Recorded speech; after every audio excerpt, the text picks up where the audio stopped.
छत्तीसगढ़ में कांग्रेस टिकट वितरण के लिए सभागार बैठकें कर रही है। अब सभी संभागों की बैठकें हो चुकी है, लेकिन अब भी नामों को लेकर अंतिम निर्णय नहीं हो सका है। इसी बीच 14 या 15 को एक बार फिर से बैठकें होंगी। आखिर कहां तक पहुंची कांग्रेस के टिकट वितरण की ये प्रक्रिया, देखिए इस खास रिपोर्ट में।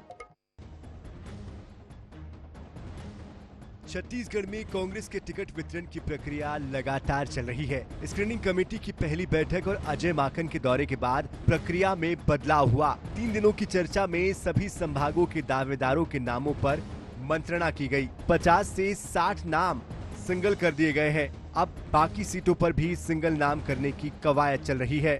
इसके लिए 14 या 15 सितंबर को एक बार फिर चुनाव समिति की बैठक होगी। माना जा रहा है कि इस बैठक में सभी 90 सीटों पर सिंगल नाम तय कर लिए जाएंगे। इसके बाद स्क्रीनिंग कमेटी की बैठक एक बार फिर होगी। इसमें सभी 90 सीटों पर प्रत्याशियों के नामों पर चर्चा होगी और फिर सीईसी प्रत्याशियों की पहली सूची पर मुहर लगा देगी। टिकट वितरण को लेकर चल रही कवायद के बीच डिप्टी सीएम टीएस सिंहदेव का बड़ा बयान भी सामने आया है। उन्होंने कहा है कि वो स्वयं सर्वे करा रहे हैं। सरकार के कामकाज को लेकर तो अच्छी रिपोर्ट है, विधायकों को लेकर जरूर अलग अलग राय है। उन्होंने नामों की शॉर्ट लिस्टिंग की बात भी कही है। वही पीसीसी चीफ दीपक बैज भी सही समय पर आने पर सही प्रत्याशियों के नाम घोषित करने की बात कहते नजर आते हैं। मुझे नहीं लगता है कि भिन्नता है। किसी को मालूम ही नहीं है कि सर्वे क्या आया जी। तो सब जैसे मेरे को ही नहीं मालूम कि सर्वे क्या हुआ जी। मेरे को नहीं लगता है कि आपको मालूम होगा, मीडिया को मालूम होगा, तो किसी को नहीं मालूम है कि सर्वे क्या हुआ। वो प्रेजेंट करेंगे पीसी की बैठक में, अंतिम बैठक में या स्क्रीनिंग समिति के सामने, जो पार्टी की तरफ से हो रहा है या अन्य लोगों ने जो कराया है। मैंने भी कराया कुछ विधानसभाओं का ऐसी जानकारी लेने के लिए।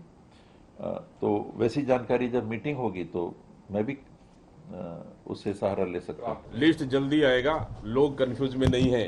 भारतीय जनता पार्टी कंफ्यूज में है।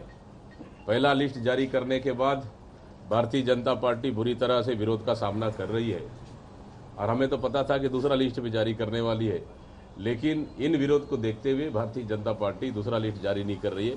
लेकिन कांग्रेस पार्टी कहीं पे भी कोई लेट लतीफ नहीं है।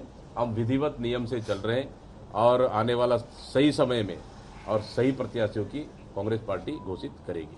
कांग्रेस की बैठक में 30 से ज्यादा नामों पर सहमति पहले ही बन चुकी थी, लेकिन बीते 2 से 3 दिनों में हुई बैठकों में 25 से 30 और सीटों में सिंगल नाम चुने गए हैं। इस तरह लगभग 55 से 60 सीटों में कांग्रेस ने नामों का चयन कर लिया है। इनमें कई विधायकों की टिकट भी कट सकती है।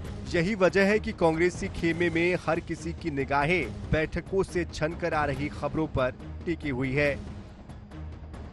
रायपुर से INS 24/7 के लिए गौरव शर्मा की रिपोर्ट।